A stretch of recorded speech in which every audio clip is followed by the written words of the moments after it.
Kinetik kimia mempelajari laju reaksi dan faktor-faktor yang mempengaruhinya, seperti suhu, konsentrasi, luas permukaan, dan katalis. Salah satu teori utamanya adalah teori tumbukan, yang menyatakan bahwa reaksi terjadi jika partikel zat bertumbukan dengan energi cukup dan orientasi yang tepat. Teori tumbukan menyatakan bahwa reaksi kimia terjadi ketika partikel zat saling bertumbukan.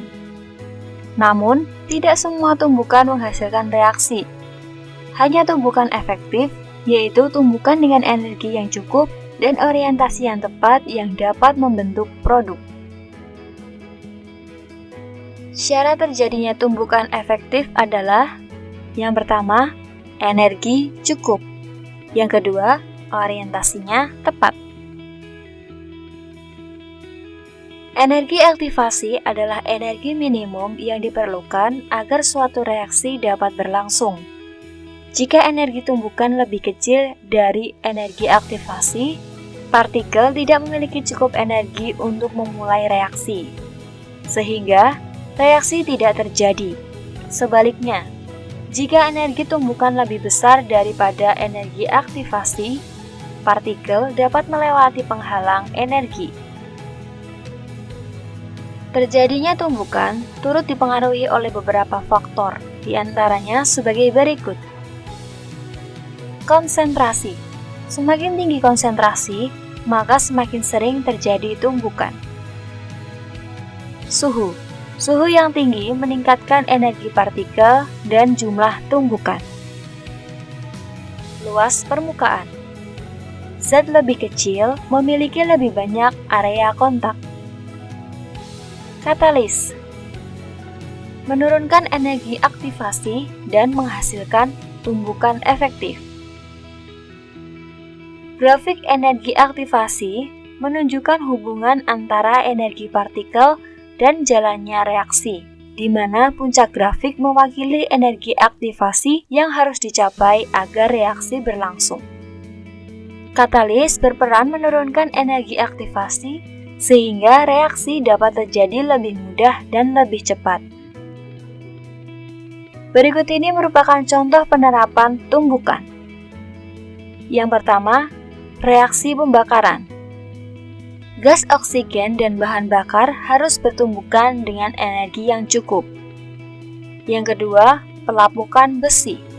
Semakin tinggi kelembapan, maka semakin cepat reaksi karat.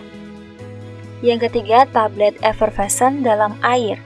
Suhu lebih tinggi mempercepat reaksi. Kesimpulannya adalah, teori tumbukan menjelaskan bahwa reaksi terjadi jika terjadinya tumbukan efektif. Faktor yang meningkatkan tumbukan efektif adalah faktor konsentrasi, suhu, luas permukaan, dan katalis. Yang ketiga, energi aktivasi adalah energi minimum agar reaksi berlangsung.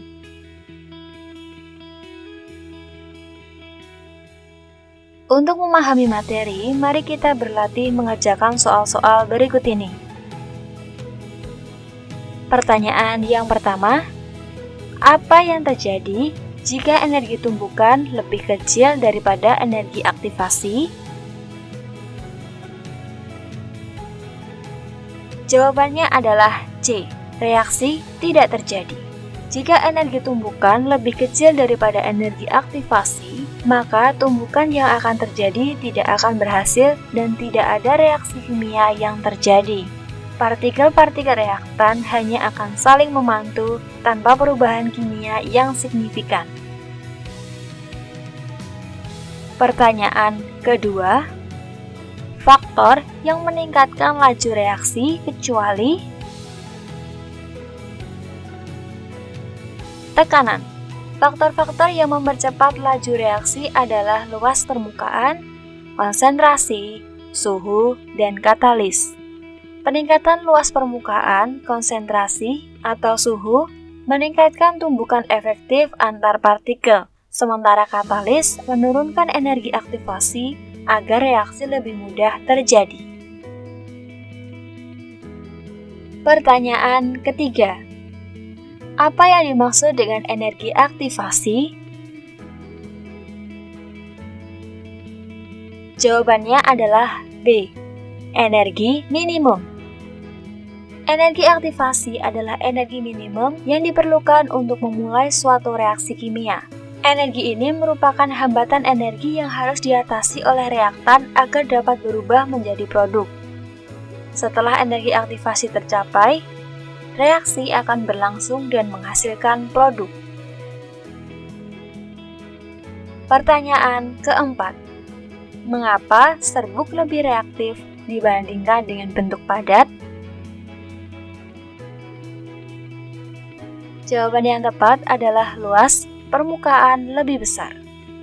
Serbuk lebih reaktif karena luas permukaan yang lebih besar yang memungkinkan lebih banyak tumbukan antar partikel reaktan. Semakin luas bidang sentuh, maka semakin sering partikel-partikel bertumbukan secara efektif sehingga mempercepat laju reaksi kimia. Pertanyaan kelima, jika konsentrasi larutan ditingkatkan, maka B. Tumbukan meningkat. Jika konsentrasi larutan ditingkatkan, maka titik didihnya akan naik dan titik bekunya akan turun. Ini karena semakin banyak zat terlarut, maka semakin besar energi yang dibutuhkan untuk mendidihkan larutan, dan semakin kecil suhu yang dibutuhkan untuk membeku. Selain itu, hal ini juga akan menyebabkan penurunan tekanan uap larutan.